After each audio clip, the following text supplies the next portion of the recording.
솔로몬의 잠언이라고 기록되어 있죠.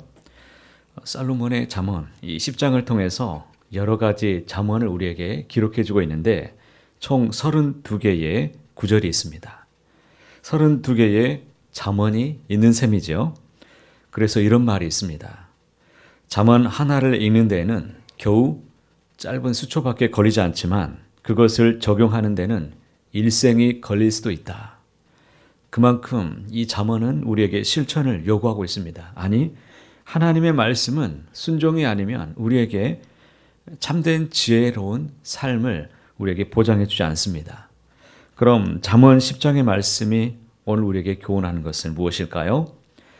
저는 세 부분으로 이 부분을 나누어 보는데 1절부터 7절까지는 의인의 삶을 살아야 된다라고 우리에게 잠언은 가르쳐 줍니다. 여기서는 의로운 자와 악한 자에 대해서 나누어서 교훈하는데 솔로몬의 잠언의 큰 주제는 바로 지혜의 중요성에 대해서 가르쳐 줍니다. 개인의 생활뿐만 아니라 지혜는 다른 사람과의 관계, 그리고 부모와의 관계, 내가 아는 모든 사람들과의 삶의 관계에 있어서 엄청난 영향을 미치는 것이 바로 지혜인데 솔로몬은 먼저 부모의 관점에서 자녀를 두 종류로 나누어서 말하고 있습니다. 1절 말씀 보시면 솔로몬의 잠언이라 지혜로운 아들은 아비를 기쁘게 하거니와 미련한 아들은 어미의 근심이니라. 부모와 자녀와의 관계라는 관점에서 보면 지혜로운 자녀는 부모에게 큰 기쁨이 될 것입니다. 하지만 미련한 자녀는 부모에게 근심거리가 된다라고 말씀하고 있는데 이처럼 솔로몬이 지혜와 어리석음을 부모와의 관계 안에서 언급하고 있는 까닭이 무엇일까요? 지혜의 근본이 되는 여호와를 경외하는 것, 이것은 1차적으로 어디에서부터 시작되는가? 그것은 우리의 가정에서부터 이루어지는 것이기 때문에 부모는 먼저 1차적인 책임을 피할 수 없다. 그 책임을 피할 수 없다는 점에서 그 사실을 먼저 우리에게 강조하고 있습니다. 부모와의 관계는 십계명에서도 아주 잘 나타납니다. 부모를 기쁘게 하고 근심시키지 않아야 된다라는 이런 가르침은 하나님의 약속에 있는 첫 번째 계명이었습니다.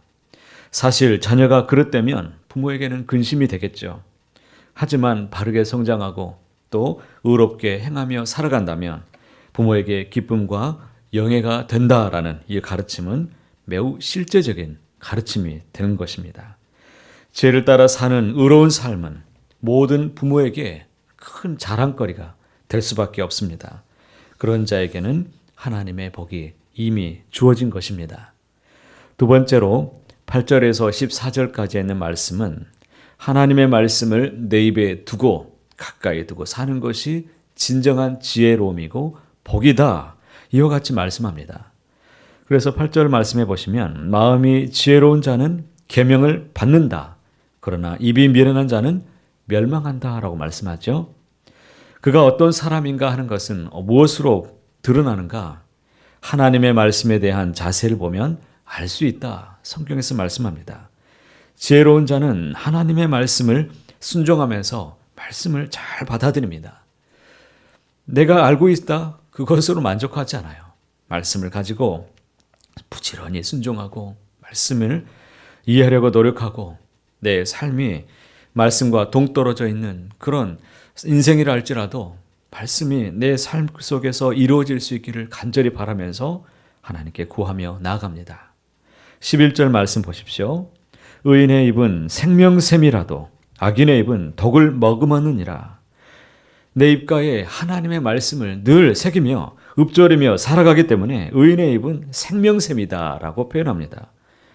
여기서 말하는 의인은 여호와를 경외하는 자를 말하는데 말씀을 내 입에 늘 두고 살아가기 때문에 그가 하는 모든 말은 말씀을 통해서 사람들로 하여금 하나님을 믿고 의지할 수 있도록 도와주고 하나님 앞에 살아갈 수 있도록 만드는 인생이 될 것입니다.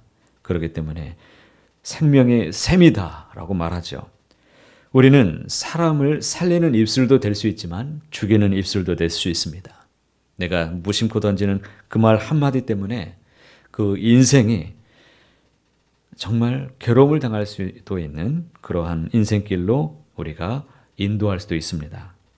악인의 말은 독과 같아서 사람들을 생명길로 인도해 주기보다는 오히려 그 영혼을 죽인다라고 말합니다. 12절에 바로 이어져서 말씀하죠. 미움은 다툼을 일으켜도 사랑은 모든 허물을 가리느니라. 미워하는 자는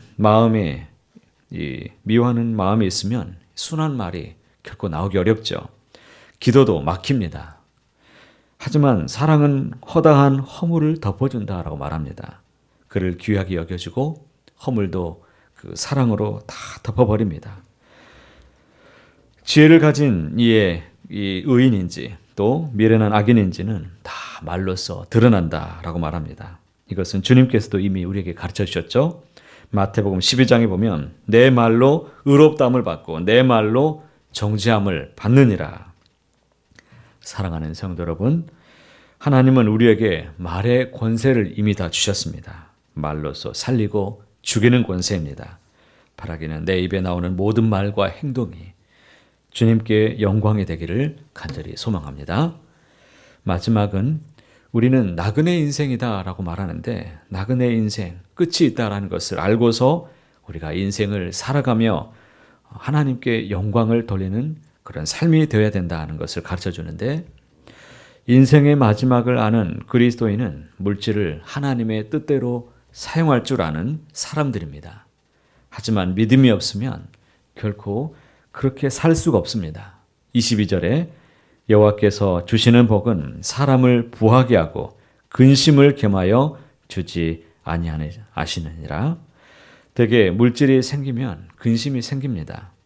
하지만 하나님께서 부하게 하신 복은 하나님께서 지켜주신다라고 말하죠. 의인은 인생의 종국을 보고 믿음으로 살아가기 때문에 하나님께서 원하시는 것을 그 인생을 통해서 이루어 주신다라는 것을 알 수 있습니다. 24절에는 말씀 읽어보실까요? 악인에게는 그의 두려워하는 것이 임하거니와 의인은 그 원하는 것이 이루어지느니라. 이루어진다라는 이 히브리어 단어는 주다, 허락한다라는 뜻을 갖고 있는데 의인의 소원은 곧 하나님께서 그 뜻에 이미 다 합당한 것이기 때문에 하나님께서 그 의인은 하나님을 경외하며 믿음으로 살아가는 그 사람에게 뜻하신 것을 이루시고 허락하시고 응답하신다라고 말씀합니다. 그러므로 오늘 이 말씀을 여러분 오늘 말씀에 마음에 꼭 담으시길 바랍니다. 17절에는 말씀도 함께 읽어보실까요? 훈계를 지키는 자는 생명길로 행하여도 징계를 버리는 자는 그릇 가느니라. 지혜로운 자가 되는 것은 얼마만큼 내가 많이 아느냐 여기에 달린 것이 아니라 얼마만큼 내가 그 훈계를 지키느냐 살아가느냐 이것이 우리의 생명길로 또 인도할 수 있다라는 것을 말해줍니다. 신행일치의 삶, 믿는 대로 살아가는 것이죠. 믿음이 하나가 되고 믿은 대로 실천할 때 하나님께서 우리에게 또 기쁨의 반석 위에 세워주실 줄 믿습니다. 복된 의인에게 주는 복을 종합해서 딱 6가지로 제가 종합해 보겠습니다. 잠언에도 복 있는 인생에 대해서 가르쳐 주는데 6가지 종합 세트가 있어요. 인생의 복에 대한 종합 세트. 22절에 우리에게 부를 주신다라고 약속하십니다. 23절에는 인생의 낙이 되는데 우리의 영혼의 큰 기쁨을 누릴 수 있게 됩니다. 24절에는 소원을 이루게 되는 큰 복을 누리게 됩니다. 27절에는 장수하게 됩니다. 아프지 말고 장수하게 되시기를 축복합니다. 28절에는 소망의 성취로 인해서 기쁨을 누리는 복을 갖게 됩니다. 30절은요. 영원히 흔들리지 않는 복을 하나님이 주실 것입니다. 이 복은 우리가 바라고 있지만 누구에게 주느냐? 약속의 말씀을 믿고 믿음 안에서 실천하는 신행일치를 살아가는 사람들에게 열매로 주시는 약속입니다. 이 약속은 반드시 이루어집니다. 믿으시기 바랍니다. 오늘도 이 간절한 소망이 주 안에서 하나님이 성취하는 기쁨을 나그네의 삶 속에서 항상 누리며 살아가는 우리 모두가 다 되시기를 간절히 주 안에서 소원합니다.